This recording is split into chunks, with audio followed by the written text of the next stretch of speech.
안녕하세요. 인류 역사의 긴 강물 속에서 수많은 별들이 떠올랐다 사라져 갔습니다. 오늘 우리는 한때 세상을 호령하고 눈부신 문화를 꽃피웠으나 이제는 고요한 침묵과 잔해만을 남긴 채 역사의 뒤안길로 사라진 위대한 문명들의 이야기를 따라가 보려 합니다.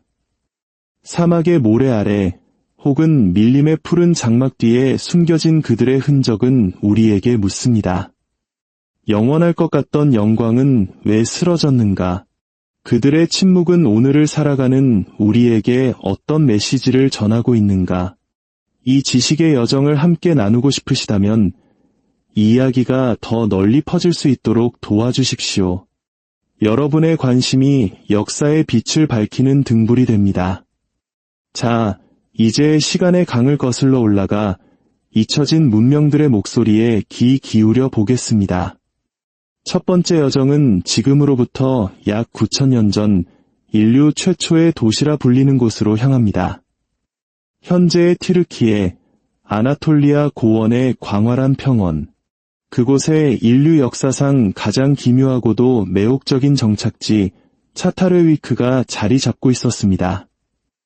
기원전 7,500년경 수렵과 채집의 시대를 지나 막 농업을 시작한 인류는 이곳에 이전과는 전혀 다른 형태의 공동체를 건설했습니다.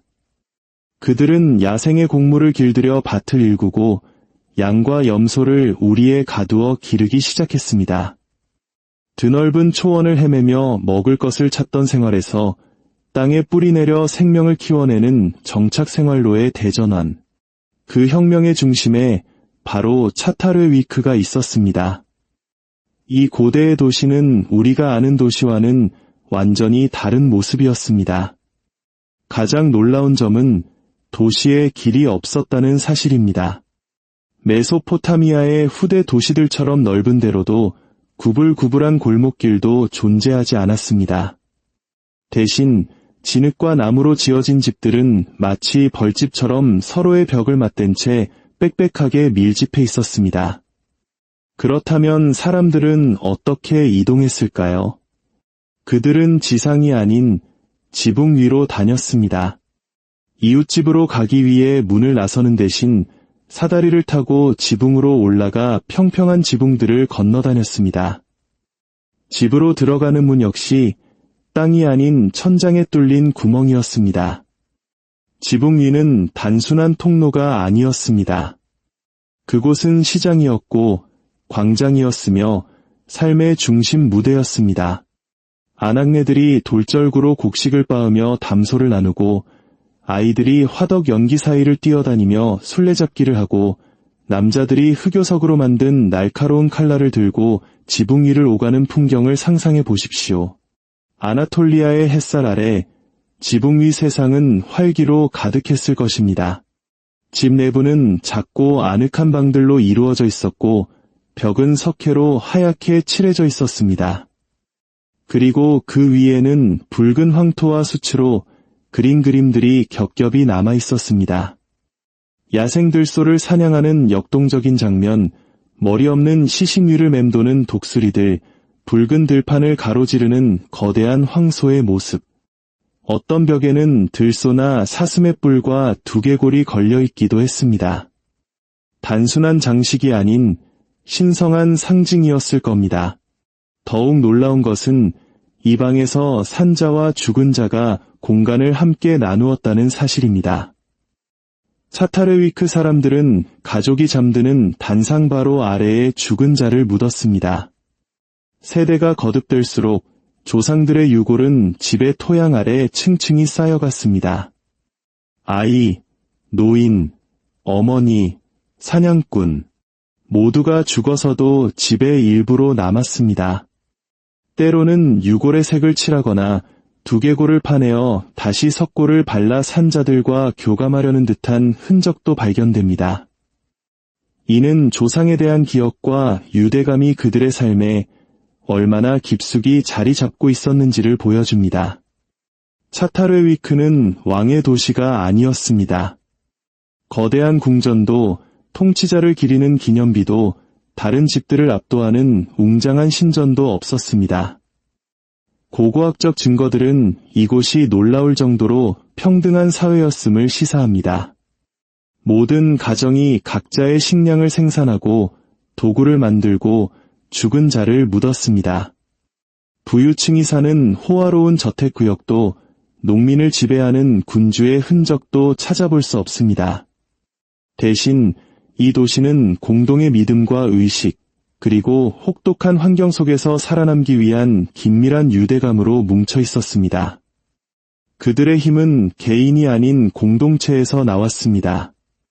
그들은 뛰어난 예술가이자 장인이기도 했습니다. 풍만한 여신상을 빚어 다산과 풍요를 기원했고 화사남인 흑요석을 깎아 섬뜩할 정도로 날카로운 단검을 만들었으며 양털과 식물 섬유로 정교한 직무를 짰습니다.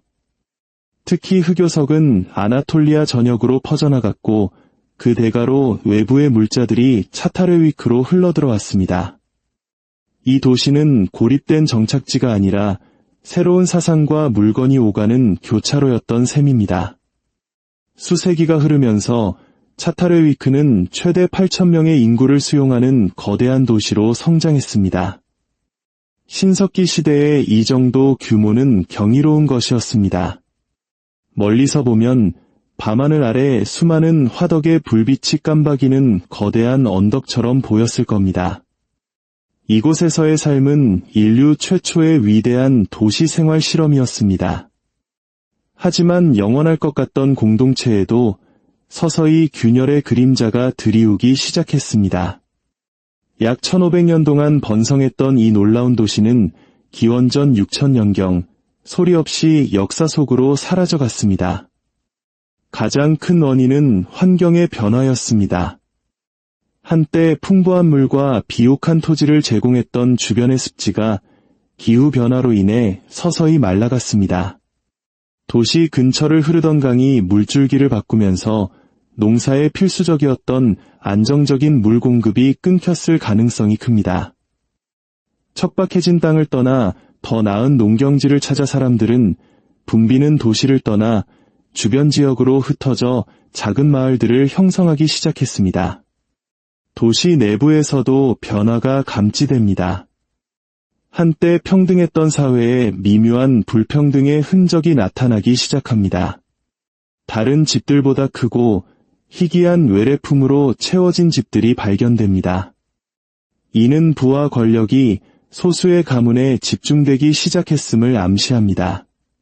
또한 수천 명이 비좁은 공간에 밀집하여 사는 생활은 그 자체로 큰 부담이었을 것입니다. 길도 없이 낡은 집 위에 새 집을 짓는 방식은 구조적으로 불안정했고 화재나 전염병이 순식간에 퍼져나갔을 겁니다. 차타르위크의 강점이었던 그 긴밀한 공동체 생활이 역설적으로 그들의 쇠퇴를 부른 족쇄가 되었을지도 모릅니다. 그렇게 인류 최초의 도시는 왕국도 제국도 아닌 채로 시작되었듯 거대한 정복이나 전쟁 없이 조용히 막을 내렸습니다. 이제 우리는 시간을 건너 남아시아의 비옥한 평원으로 가보겠습니다. 아테네의 초석이 놓이기 훨씬 전 파라오들이 피라미드를 세우기 이전에 이곳에는 또 다른 위대한 문명이 싹트고 있었습니다. 히말라야의 눈이 녹아내려 생명을 실어 나르는 인더스강 유역, 바로 인더스 문명입니다. 기원전 2600년경 이 문명은 경이로운 질서와 계획 아래 거대한 도시들을 건설했습니다. 북쪽의 하라파, 남쪽의 모헨조다로는 그중 가장 큰 도시들이었습니다. 이 도시들은 무질서하게 형성된 것이 아니라 마치 현대 도시처럼 치밀하게 계획되었습니다. 길은 바둑판처럼 직선으로 뻗어 직각으로 교차했고 구운 벽돌로 지은 집들은 2층 혹은 3층 높이로 튼튼하게 세워졌습니다. 인더스 문명을 가장 돋보이게 하는 것은 바로 물에 대한 그들의 집요한 관심과 관리 능력이었습니다. 모헨조다로에서는 거의 모든 집에 벽돌로 안을 댄 우물이 있었고 거리 미드로는 폐수를 처리하는 배수시설이 정교하게 설치되어 있었습니다. 심지어 돌뚜껑까지 덮여 있어 이생에 대한 높은 인식을 엿볼 수 있습니다. 특히 모헨조다로의 대목욕탕은 방수를 위해 역청으로 마감된 거대한 공중목욕시설로 단순한 위생시설을 넘어 중요한 종교적, 사회적 의식이 행해졌던 장소로 추정됩니다. 이집트나 메소포타미아 문명과 달리 인더스 문명의 유적에서는 왕의 거대한 동상이나 무덤, 웅장한 신전이 발견되지 않습니다. 대신 그들의 유산은 통일성과 질서에 있습니다. 문명 전역에서 사용된 벽돌은 거의 동일한 규격으로 제작되었고 무게를 재는 저울추 역시 표준화되어 있었습니다. 이는 눈에 보이는 권력의 상징 없이도 사회 전체를 아우르는 강력한 시스템과 권위가 존재했음을 보여줍니다. 그들은 인장이라 불리는 작은 도장을 사용했습니다. 동물의 형상과 함께 새겨진 그들의 문자는 아직까지도 해독되지 않은 수수께끼로 남아 있습니다. 마치 우리가 고대의 암각화나 상징들을 마주할 때 느끼는 아득함과도 같습니다. 이 문자는 무역과 행정에서 신원이나 소유권을 증명하는 데 사용되었을 것입니다. 인더스 사람들은 뛰어난 장인이자 상인이었습니다.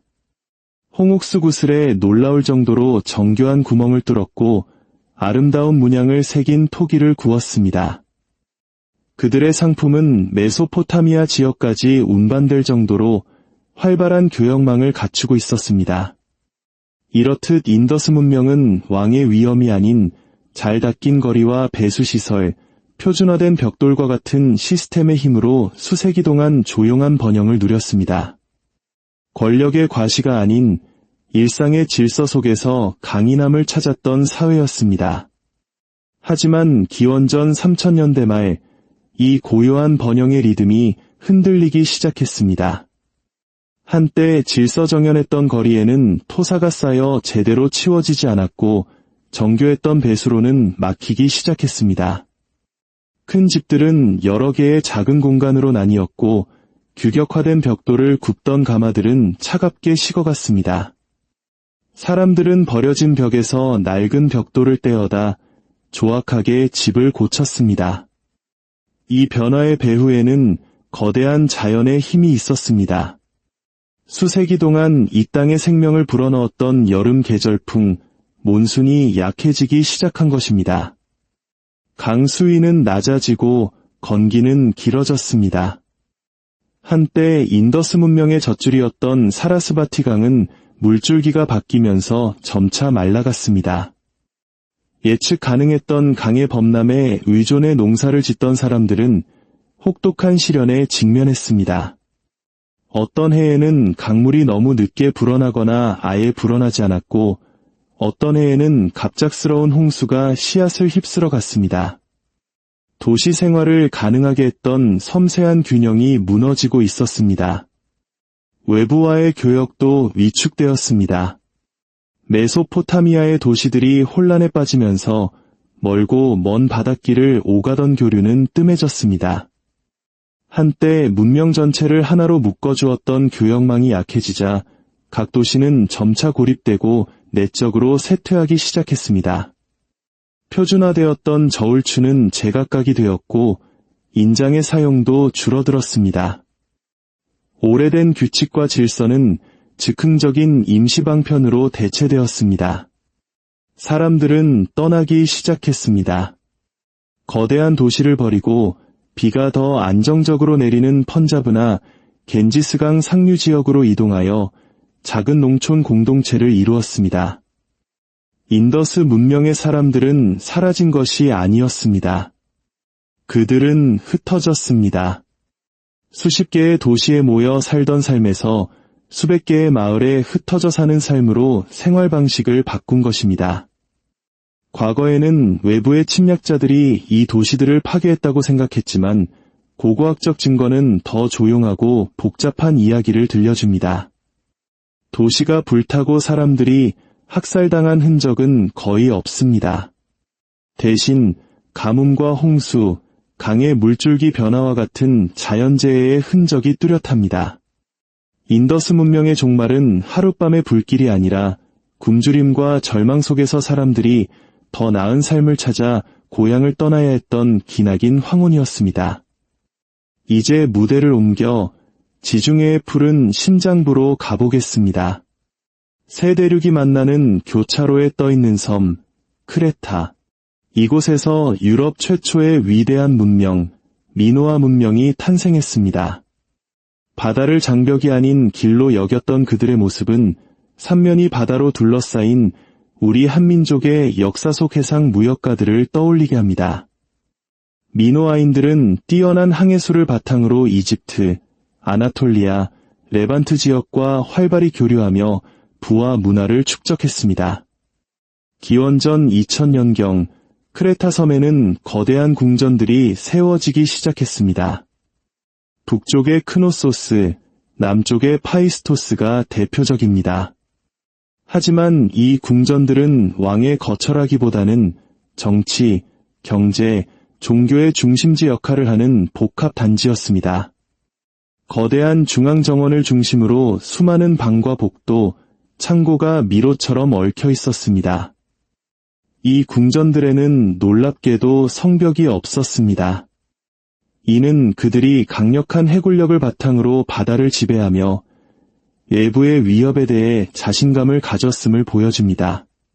그들의 힘은 돌로 쌓은 벽이 아니라 바람과 해류를 읽는 지식, 그리고 바다를 가르는 함대에 있었습니다. 궁전의 벽들은 생동감 넘치는 프레스코어로 장식되었습니다. 백합과 돌고래, 화려한 옷을 입은 사람들, 그리고 황소의 등 위를 뛰어넘는 고개사의 모습은 그들의 예술적 감각과 삶에 대한 긍정적인 태도를 보여줍니다. 특히 황소는 미노아 문명에서 매우 중요한 상징으로 힘과 풍요를 나타내는 신성한 동물로 여겨졌습니다. 그들은 선형 A 문자라는 독자적인 문자를 사용했지만 인더스 문자처럼 아직 해독되지 않았습니다.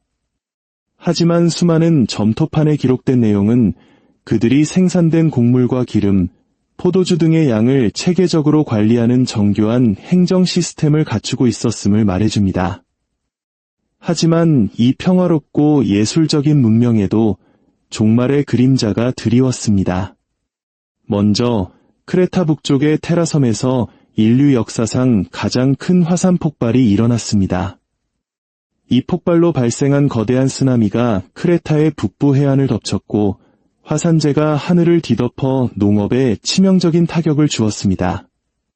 자연재해로 약해진 틈을 타 그리스 본토의 호전적인 미케네인들이 크레타를 침공했습니다. 그들은 궁전들을 파괴하고 미노아 문명을 지배하기 시작했습니다.